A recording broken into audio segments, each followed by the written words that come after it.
But of course, with that export being left out wide in the open, I would say that in the early game, it will be a little bit tough for either side to actually secure that sort of lead. But of course, we know that Masha almost pretty much unkillable in those sort of situations. This is going to be some hassle for Todak. But wow, 3 tanks that we're seeing here in that sort of way. Well, of course, arguably fighters as well in that sort of sense. But I would definitely say that they need to make sure that whatever Todak's doing on the next phase, they need to remove some of all these burst damage output. And Todak here going in for the final pick.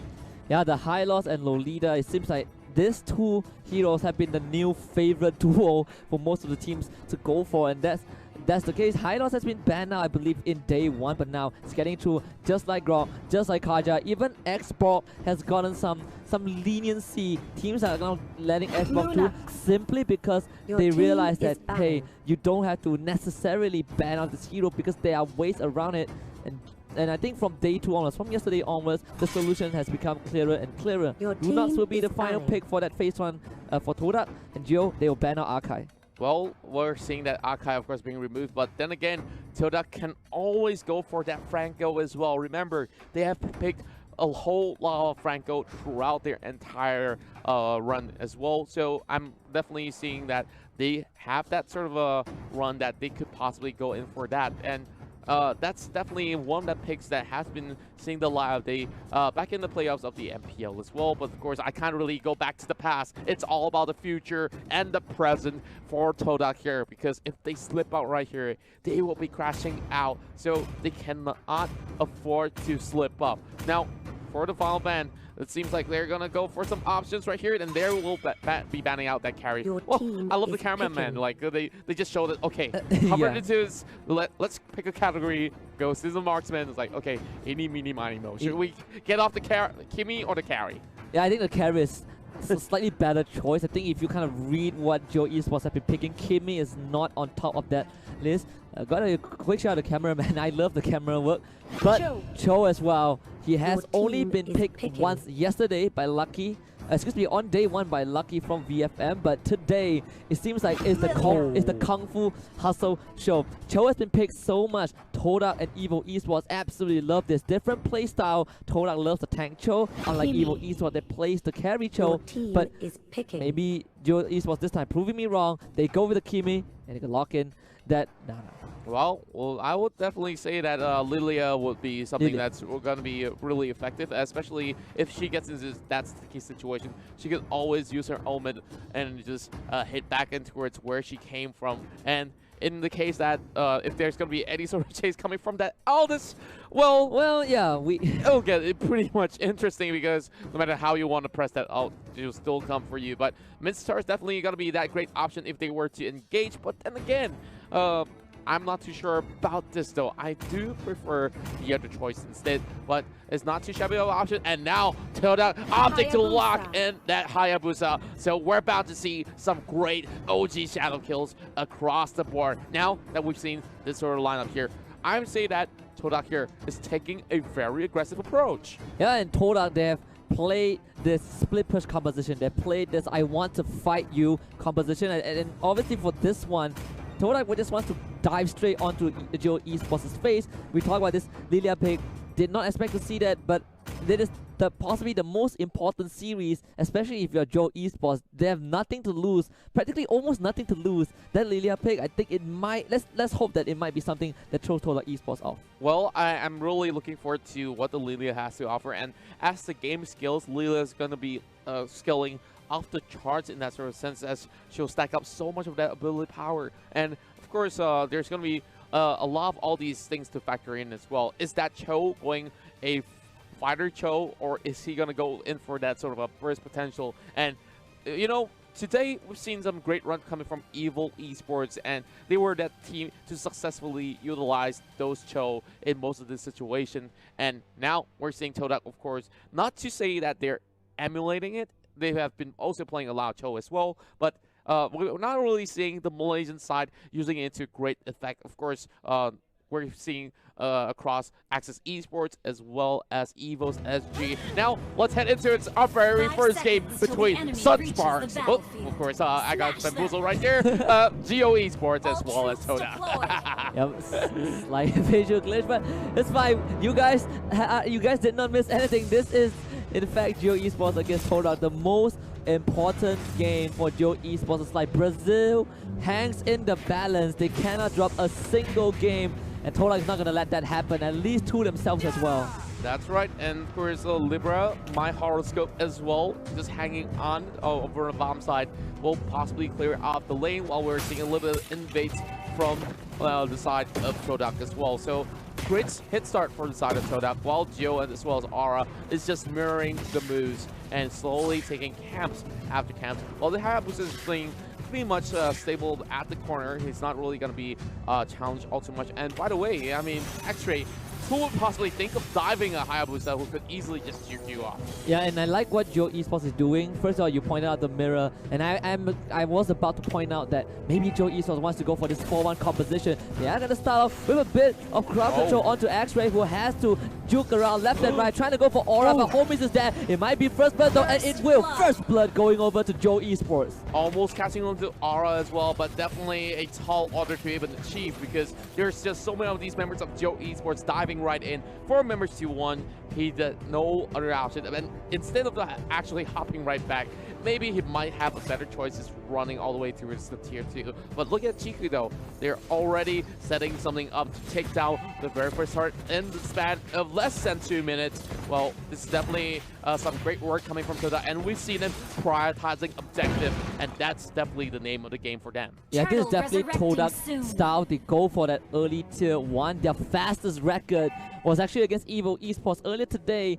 Under 1 minute, they got that top tier 1, but even though it's not as fast, it does open up the objective, the turtle for them, and especially for those of you guys who did not notice, Todak will always go for the tier 1 that is the closest to the turtle pit, simply because it gives them this control over that area. Kaida does have the divine judgment, not able to find a target just yet, but Geo Esports, they have to be cautious. We're seeing one member get a cape clipped out right there, but E1 instantly pops out that flicker, and now Aura's trying to go in for a little bit of that sort of a smash of the hammer, but that's not going to be all too much of damage coming from the Lolita anyways. Now, looking at Chiku here, it's going to be E1 going in for that Divine Judgment, and oh, that's a big wave of Dragon coming out as well. The Blast heading on towards the Sadakai. That will be the first kill, headed to Lilia, and Chico's the next one to fall. Oh my! 3 kills in the back for Geo Esports. Aura survived that. Todak Esports, they got the engage. Nernas was waiting for the ambush. Meanwhile, X-Ray getting this arm by the house shot from Libra. Libra trying to run him down. One last auto attack will do the job. No, X-Ray managing to get away, but this Masha seems like Libra doesn't want to give up. X-Ray just toying with him right now, but has the overstay is welcome. Backup is coming in. There is the arrival from Geo Esports. Libra will not be able to get the kill onto X-Ray, but a quick throwback to that fight just now. The engage from Nernas was perfect. The last insanity, 3 members of Geo Esports got called out, but commendation to Aura. The Numenon Blast was on point. Zone out the rest of Todak, giving his team the opportunity to launch a counter attack, and they got 2 kills in return. That's right, and there's also great backup come from Todak members as well, hitting with the arrival in the mid lane, with 4 members covering the tracks of X-Ray, so that buys him enough time. But now Geo's attempting on that turtle, and Geo understands that they cannot afford to lose a single game at all. They're going to go in for that sort of a great hit start here with 8,000 in terms of deficit for Todak. Yeah, and when you wound an animal, they will bite back hard, and Geo Esports are doing just now against Todak. They have a lot to prove. They want to prove Moon wrong. They want to prove that Geo Esports is here to stay for a bit longer. They won that 3-way tiebreaker, and it seems like they're going to converge on that bottom lane as well, but the target is going to be on Libra. Todak or push him off that wave. They're going to lose Nernas though. That kill goes over to Homies. Now they get the Divine Judgment onto Libra, but Libra has the flicker, and he should be able to get away.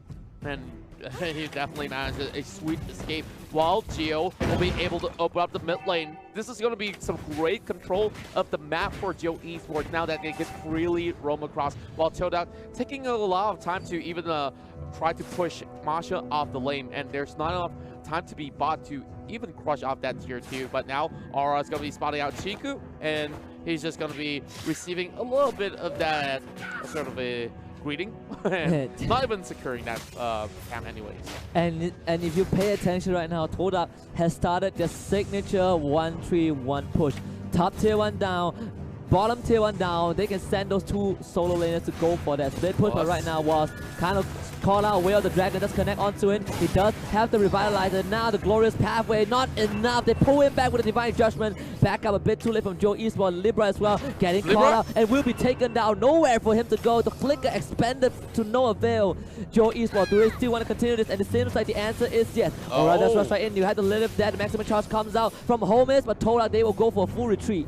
Well, I really like how they saved up the Divine Judgment for that really late out coming from Libra. And of course, now that we've already seen Geo here, of course, getting those sort of a lead early on, they are trying to actually extend it, but they don't really seem to see any sort of formula. Maybe that second turtle will be able to bait out members of Todak to commit to this one. Once again, heading in towards the mid lane, and the Hylos is so tanky, it's not really of a great idea to actually go in for that commitment upon him. And of course, all they need is even more lockdown to be committed. But over the top side here, we're seeing another turret getting destroyed.